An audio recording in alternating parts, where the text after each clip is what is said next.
Hello and welcome to part 2 of our 4-part series on solar. My interview with Doug continues. In this episode he'll talk about batteries and the importance and the aspects of batteries, as well as other important information on solar. So stick around, hit the like button, and as well as the subscribe button to keep getting more interesting videos from me.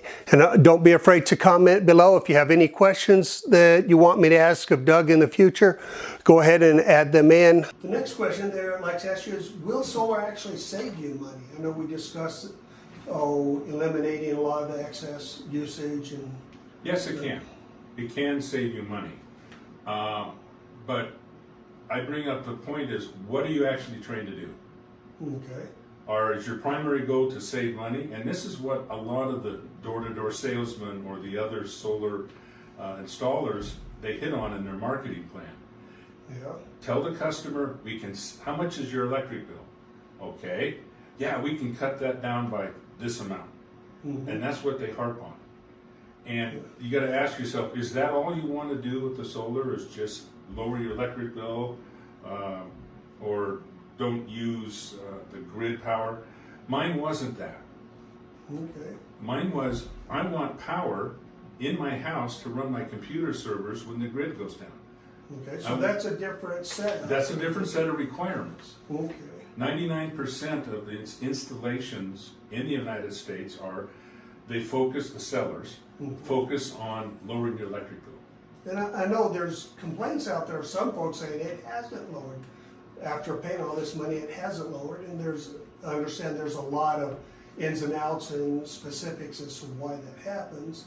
But that's only one of the... Door-to-door salesmen do take a commission. So I went do it yourself.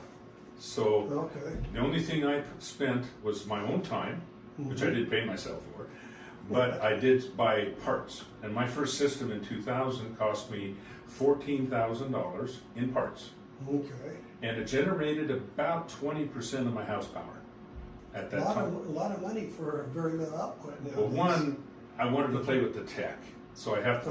I'm a geek. Yeah. But as an early adopter, I started. That was tuition. Okay. That later turned into an investment. Okay. So today I am basically totally off grid, and my total outlay in parts, adding in those original 14 and what I put in so far, is about 27,000. Really? That's I shot a lot. that makes a difference, I guess, if you're doing it yourself. Because what size system do you have right now? My system is composed of 7,300 watts of solar panels. Okay. I have 50 kilowatt hours of battery, and my inverter is a 5,500 watt 120 volt inverter. Okay. And I have 4 strings of arrays, and each of those can take up to about 3,300 watts. I'm not anywhere near that, so I could put on approximately 13,000 watts. So I'm built out about half the way. Okay. So if you bought that on the market from one of these solar sellers, you're probably paying 50 grand or better for that. You're going to pay a lot more for the installation. Yeah. Because that's what gets compounded, the margin that gets added. Of course, yeah, they make their markup and all that. And I have to admit, I had my son offer me. He worked for a place that they had recycled solar panels. Ooh. So I got 12 panels free.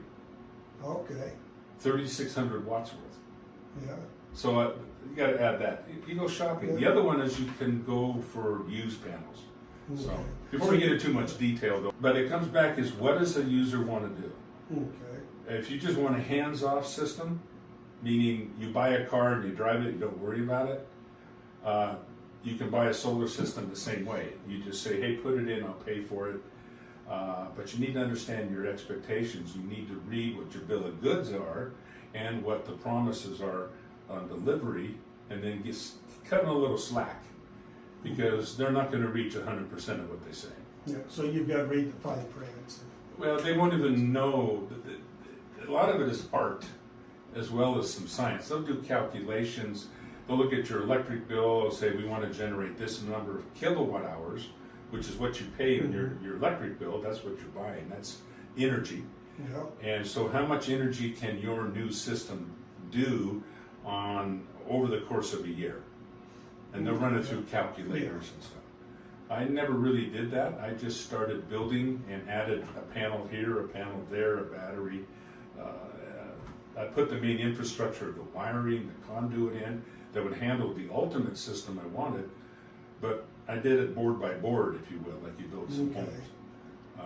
So just a gradual over time investment. Over time. My phase one, I enhanced it in 2016 to phase two. I added new set of batteries, lead acid, that's one type, that's the classic type of battery. And I added more panels. But then come 2020, my batteries were 40% life used. I sold them. And I went to a whole new one, and very do-it-yourself. I found a guy in Missouri who built a controller that would harvest and protect salvaged Tesla batteries out of a Tesla.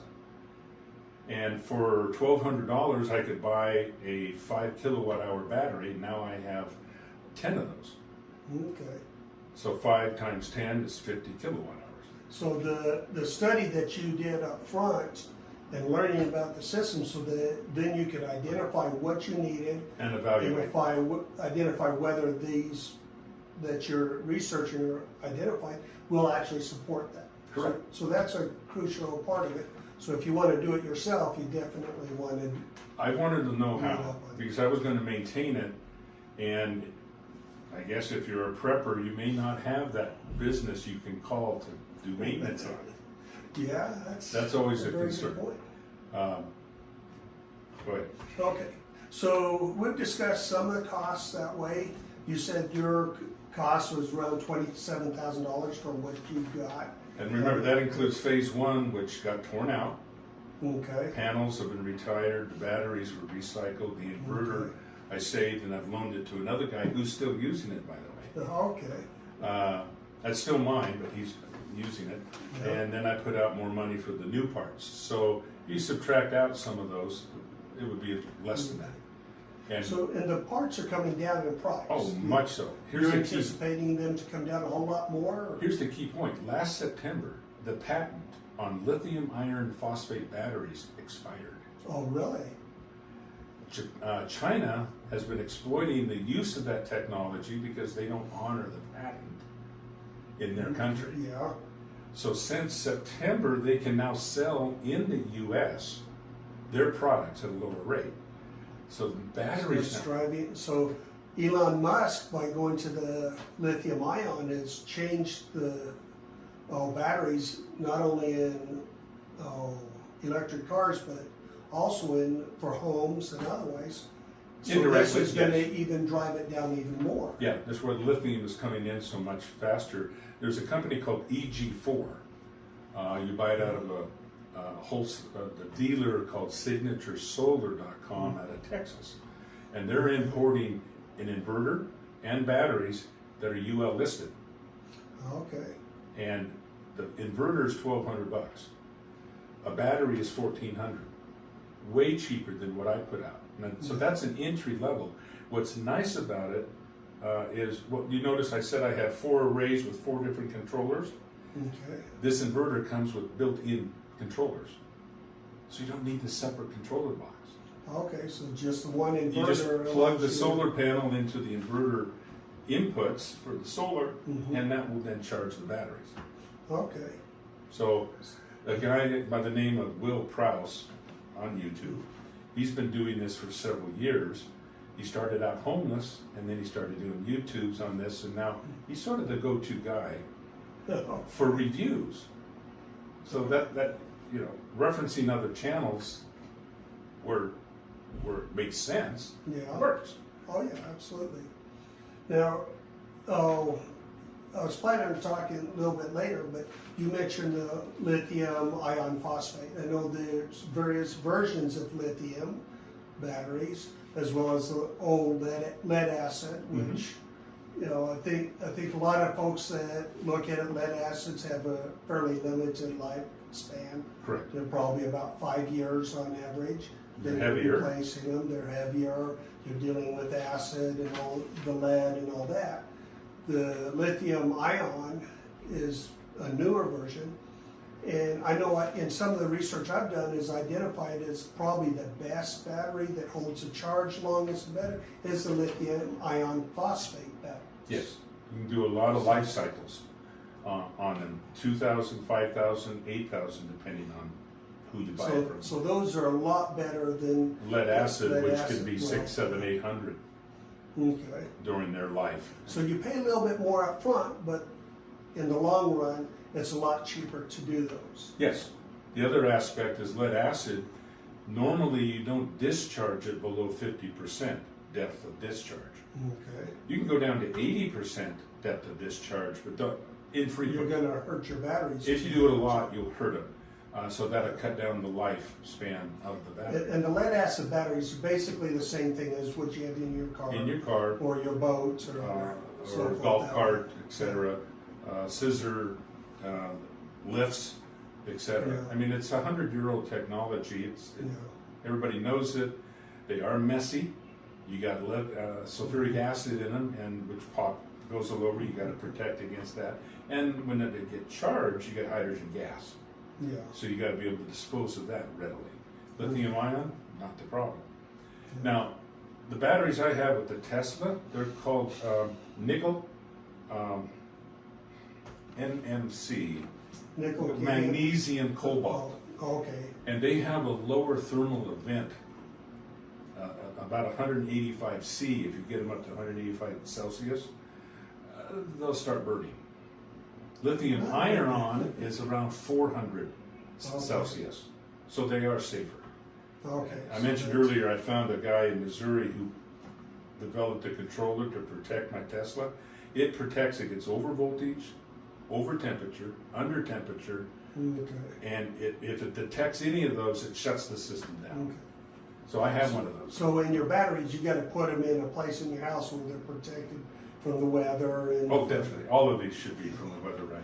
Yeah. And especially lithium, if they go below freezing, do not charge them. You will damage them instantly. Okay. See, any lithium will do that. So you have to have a battery management system, a BMS on them, and a lot of them have them built in that will disconnect if they go too cold. Okay. Same type of thing. These all need this protection. That's a new idea that though we played with lead acid, never thought about. So if you're putting in your home, mine's in the basement, Mm-hmm. and I put out of 2x6 rack. I just made shelves and put them on them. So basements are usually a good location for Good that location. because it's a relatively If- constant temperature. It's Yeah. not going to get too cold, not going to get too hot. So There's that's- another YouTube channel called Wild Wonderful Off Grid, and Okay. they built their outbuilding for power shed and the water shed. And they put it all in there. They super insulated and put a heater in there, so it just kept their power system away from their home. Okay. If I did an off-grid home, that's what I would do. Okay, so that's It's like, well, why not in the house? Well, you can, but I would prefer out there. If it does burn down, it doesn't burn down your house. good point. You can replace that a lot easier. Okay, so this one I know we've kind of covered on it is why is solar power useful? The grid goes down, and if you ever, many commercial companies have what's called the UPS battery system coupled with the generator. Big diesel generator sitting outside, and grid goes out within 30 seconds. The generator kicks on, or the batteries hold it to the generator, and the business can continue to run. Mm-hmm. So loss of power is one of the big things on solar and UPS battery systems. That's what I push for. Like I mentioned, I had computer servers for about 10 years ago at home. I didn't want them to go down Yeah, that's because they were serving, but I didn't want to go to a cloud-based system. So solar has become equal or even cheaper than grid power if you do it right. okay. Yeah. You can get solar panels at 50 cents a watt My 100 watt panels were $4.50 a watt for a 100-watt panel. That's $450 per panel. I had 12 panels. Yeah. Ouch. That's Today, not a lot of people can afford that. well, and that's $2,000. Excuse me, the year $2,000. So that was a lot more. Today, you can get used panels, which have 80% of the rating, and you can get them at 25 cents a watt. Oh, wow. So a do-it-yourselfer can, finagle. So, and you just got to be willing to accept perhaps a age. used one versus going with the newest, greatest. Correct. Like, you don't want to play Tim Allen and have the biggest. No. The new panels can cost still up to $2.50 a watt, the top-end premium. Or normally it's 50 cents to 75 cents is, let's say, a Chevrolet level of panel. Okay.